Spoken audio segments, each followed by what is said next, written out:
A common way that a lot of people think of autism in the mainstream is that we are very, very black and white. We don't really see the shades of grey in the middle, and we can't understand or apply ourselves to nuance. We prefer to like all the straight edge sciences, we like the maths, we like the chemistry, we like the physics. Bearing in mind that one of the highest interests that autistic people have are related to fiction and art, and a lot of people are quite interested in philosophy. So there's a wide range of people within the autistic community, and I myself do not particularly believe that autistic people are any more black and white than neurotypicals. Sure, there will be quite a few people who are like that, but I don't think that it's wholly representative. And today we're going to have a look at a video from Generic Art Dad. Do autistic people think in black and white? Let us go for it. Why do you think that autistic people struggle with black and white? I suppose it's because your mind struggles with nuance. Oh, no, I'm sorry. I should have asked, why do you think that people think autistic people think in black and white? You see things in binary. You struggle with shades of thinking. What does that mean? Like, for me, I spend my entire life in the nuance. How is it that people can tell me I make things too complicated and also I make them too simple? I don't know that it's useful. That is a fair point, to be honest. Oh, I don't know. I think maybe it's like it's something to do with logic, you know, something making sense. I think we're less likely to just say like, okay, I understand, even if someone doesn't explain it properly, maybe. It's you struggle to see nuance, but more that you struggle to compute it. You're not very good with new information. Do you think that maybe people just don't see how often I am forming and reevaluating my opinions on things because of new information? I don't know, but I do know that you have very rigid opinions about things when I do try to give you new information. That's what you see. Right. So, for example, oftentimes I will give you a suggestion to help with your mental health, and you're pretty quick to excuse it away. I think that's... Oh, there we go. Yeah, I think that's a very good point, actually, because usually a lot of the mental health tactics and strategies don't particularly work for us very well. It's been my experience, and I think it's been replicated in the speakings of a lot of autistic psychologists and autistic people. I think sometimes when people say that autistic people are rigid, it tends to be things that we disagree with them on, usually things related to norms, in a sense, or common ways of thinking about stuff. I think we can, you know, rightly sort of stand by our opinions and perspectives on things. It's just people see us not having the same opinion as them, as us being unreasonable or too rigid or not being able to accept something, rather than trying to understand the logic and like the reasons to why we may see something and trying to like target that. Do you know what I mean? Like, people just say, okay, this is how things are, and I go, why? And they're like, what do you mean why? Like, say, well, why is it that things are that way? Why do I have to think about things in that way? Well, you just have to, and most people do. Great. And then I say, no, I don't agree with you. You're rigid. You're a black and white thinker. I don't think so. I think out of pretty much anyone that I know, I probably approach life with way too much degrees of nuance, to the point where it's very hard for me to say definitively yes or no to something. I think I have the opposite problem. Like, I took that Big Five personalities test, you know, that test that sort of measures you on 5 different parameters that's used in psychological research, and I scored extremely high in trait openness, which means that I'm very open-minded. Dylan says, I've personally only applied black and white thinking in places where I'm confident it's applicable. In most cases, though, I'm actually pretty grey when it comes to my logic. I mean, yeah, I completely agree with that too. Is it possible that we think through things more often? Maybe. That is a possibility. I think it depends on the person, but I don't know. I feel like in general, in my experience, especially in social experiences, neurotypicals do tend to be a lot more black and white and rigid with social related things, which I find to be quite sort of ironic, just from experience. I'm not saying everybody, but just in general. That's kind of what I'm saying. Like, you see the situation as me being rigid. I see it as you not properly justifying what you're saying. I'm your therapist, sure. Argument from authority. I ruminate on problems, right? You definitely can get stuck on things. By the time I see you, I have thought about something a lot. I've looked for new information. I have tried things. You're coming into the middle of a conversation. So if you tell me something that I have problems with, you need to address the problems. Most people can't do that, though. So they see that as me not being able to handle new information, when really it's that they're unaware of what I know. You can't really expect people to know what's going on in your head. That's not... I think to a certain degree that is like an aspect of infantilization. I think maybe the infantilization might creep in there in this kind of conversation. You know, sort of assuming that we haven't thought about it a lot, that we're just kind of flippantly just denying what someone said. Maybe that's something that can be applied to some situations. I think sometimes we seek answers in black and white because of all the nuanced possibilities. Oh no, for sure. I think we like the certainty of black and white. I think everybody does, but I think for us it provides a lot of stability to have the black and white answer to things. But it doesn't mean that we think that way. It just means that we want things to be that way, you know? And we try and understand stuff so much in the nuance in order to come to some kind of conclusion that makes us feel comfortable, you know? So I feel like we dive into the nuance quite a lot, you know? Do you know what I mean? Man articulates things pretty well. Yeah, for sure. Speaking facts. That's not fair. I'm not. If I explain myself, I'm making excuses. If I don't, I'm ignoring you. Oh, that's infantilization. Can I point out that how you're viewing this dynamic right now is even binary on some level? One of us is right, one of us is wrong. No, so I'm wrong. Currently, yes. Yeah, and you're doing that as well. Some things are binary, but usually the way I see complicated things is like my solution gets us 83% of the way there. Yours only gets us 69% of the way there. All right, let's take a step back. Let's say that we invited one of your friends to join us for a session, and we asked them, "What's it, Gary?" Sure. Yeah, he's gonna be late. Okay. Why do you think he'll be late? Because he's almost always late. I can only think of a couple of times he's actually been on time. I think that he will be on time. Why? Do you know something I don't know? Well, I like to give people the benefit of the doubt. Oh. Do you see how you're very rigid with your thinking? Like you're very certain that Gary's gonna be late. I'm not saying... Wow, this is like... this. Oh, it's giving me flashbacks, you know, to weird sort of conversations that I've had with neurotypicals, like particularly medical professionals. Man, it's giving heavy flashbacks. Very, very relatable situation. God damn it. What about literal thinking? Is that a form of black and white thinking? No, I wouldn't say so. Maybe I think. Trying to think of a way that would make sense. Black and white thinking is also a form of lateral thinking, a form of black and white thinking. Not sure. I'll have a think about that one. Fun fact, Gary was indeed late. Yeah. Saying that he is going to be late, I am saying that is the most reasonable thing to think because of history. You're telling me to think what you think because of feeling. But you see, one of us is right and one of us is wrong. No, neither one of us is right or wrong. I mean, first off, Gary could get hit by a bus. But what I'm saying is that one of those has a more rational justification to believe. That's it. And also, listen, I'm not saying that I don't think in black and white. I'm trying to understand what it means because every explanation I've heard doesn't line up with my experience. Black and white means you're wrong. Also, I can't understand why people would think that based off of what they observe. You have told me yourself that you have a hard time with ambiguity, right? Absolutely.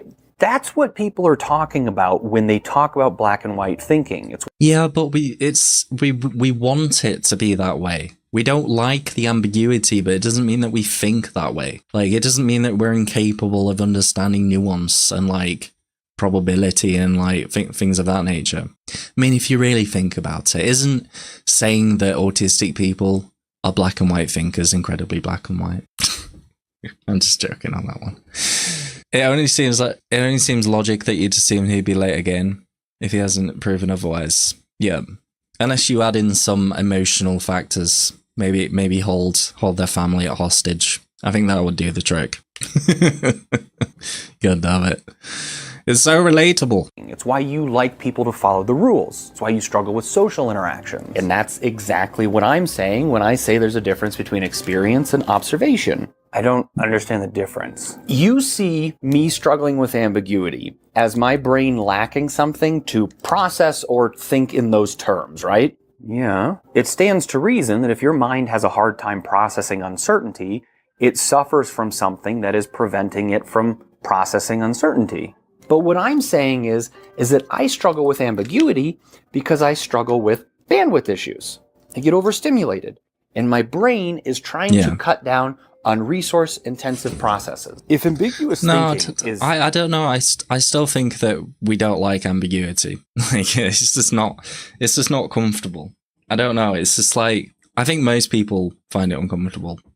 Like, everyone wants, like, I mean, if you think about anything, like, if you think about any argument that people have, generally it's between two groups which are very, very black and white in their perspectives on things, you know? So I think it's just like a natural human thing, but I think to a certain degree it does something to us a little bit more intense, I think. I don't know, especially when I was younger, but it's not a case of me struggling with ambiguity. It means that I can't comprehend ambiguity. Like, I just have no awareness of ambiguity or nuance. It's just that I'd prefer to have something that's black and white. Is more resource intensive than clearly defined thinking. Doesn't that mean that your brain struggles to think in those terms? No, because a lot of neurotypicals are okay with ambiguity because they process a lot of information on autopilot. Yeah. I have to do a lot of it manually. I need to plan. I need to predict. So just by definition, it's going to be a lot easier and less... I think this is something that Dr. Megan Neff has talked about as well. That kind of autopilot thing. I think it kind of explains a lot to why neurotypical children might sort of learn from experience in their environment a lot easier than us. I think for us, we do need to, like, comprehend and understand things to do it and to learn to a certain degree. It's kind of, I can't remember what the name of the concept that Megan was talking about. It was something about like cerebral processing, where you have to actually think about something and go through it, and like you look at the opinions and arguments and evidence and like actually put it all together yourself, rather than just, you know, it just happening, you know, without much sort of conscious effort. Maybe that's what they're talking about. I can't remember the name of the concept that she was talking about, but it's a very interesting concept. And less resource intensive for me to predict what is going to happen for something that only has 5 possibilities or has a concrete mathematical or logical outcome versus something that is open-ended. I'm still not understanding. It feels like a very semantics-based argument when we're actually saying the same thing. You struggle with ambiguity. Black and white thinking, in all of the ways that I've heard it explained, implies that my brain is missing something, that I have a deficit. Is it not? You're saying that you're missing an autopilot feature, which is why you need to predict things. Not missing. My autopilot gets overpowered. My coin sorter can't keep up with all the coins. But if I alter my state of mind by having a drink or a nutritional, legal gummy bear, suddenly I'm not taking in so many coins, and my coin sorter starts working again. What about how you see people? You've kind of explained to me before that you tend to see people as one thing. Give me an example. You were struggling to understand why the people at work liked the new guy when he was picking on one of your coworkers. Yeah, he was mean, but like in a funny way, and I didn't understand how people didn't see past that. But don't you think that there's more to him than that? I mean, you just met him. I never said that was the guy's entire personality. I just said that I've seen enough red flags that I don't really want to get to know him better. Yes. I don't know. You seem very adamant that this is not black and white thinking. No, I'm just trying to understand what I'm missing. Oftentimes when we meet, it feels like you're just trying to disprove something. It doesn't feel like you're genuinely receptive. I don't know how to accept something is true. Thanks, Angela. If the problems I see with it aren't addressed. Yeah. Which means that... Exactly. It's like when it's the same situation. Someone asks you to do something, like at work, like a coworker, and you're like, why? Why do we have to do it that way? You know, you're not necessarily saying, I'm not gonna, it just, to me, it doesn't seem like the right way of going about things in my head, so please explain explain to me why. And then I ask questions, and like, oh, you asked too many questions. I'm like, I'm just trying to do a good job. You know, I don't know what you mean. Why do we do things in that way? Why do you want to do things in that way? Doesn't make sense to me. Please explain. Used to feel like alcohol made me a regular human when it was me in my teens. That's quite an interesting one. I do find that the times that I have been intoxicated in that manner, generally, I think I just think less, you know, and I speak more. And I think there is some degree of, you know, social reward being a lot higher than usual. Usually, like, I think my social reward from having conversations with people isn't as high as most people's. So it doesn't feel as rewarding to me internally. But during those times, yeah, I think that those are the main changes. I think when I was at university and I was going to like house parties and stuff, I'd like write messages to myself as drunk Thomas to sober Thomas. And then I'd reply like a couple of days after or something, like to drunk Thomas. It was quite fun. I probably still have them somewhere. Is black and white thinking common? I don't know if I think like kids obviously, you know, not as much sort of mental ability to comprehend nuance, and so black and white, you know, parents have to be black and white with their kids so that they can parent them better and such. So I think it's more of a you know, related to someone's development, you know, rather than them being autistic or not. Means that I need to voice the problems. It's in the DSM. This is a pretty well accepted facet of autism. Couldn't it be that none of us are able to see what's going on in here? And we all have times where we're opinionated. We all have moments where it looks like we're struggling to take in new information. Yeah, and the thing is pointing to the DSM. Like, that is inherently like quite a black and white argument. He was saying the whole argument for authority thing. That is inherently quite black and white. You know, I'm right, you're wrong, kind of thing. Assuming that the other person is wrong. This is the way that things are. You know, I'd say that that's more black and white than what the autistic guy in this situation is talking about. I mean, it seems to be displaying a large degree of nuance to me. Don't know if you guys think. Yeah, I'm much more of a fan of. I don't really like alcohol, to be honest. It's not my favorite. I don't encourage it. It's not good. But CBD, I've seen some use in it, but sometimes it can have some interactions with medications. But you being adamant that we do struggle with black and white thinking is an illustration of how it can look like you struggle with black and white thinking? Yeah. You are oh no.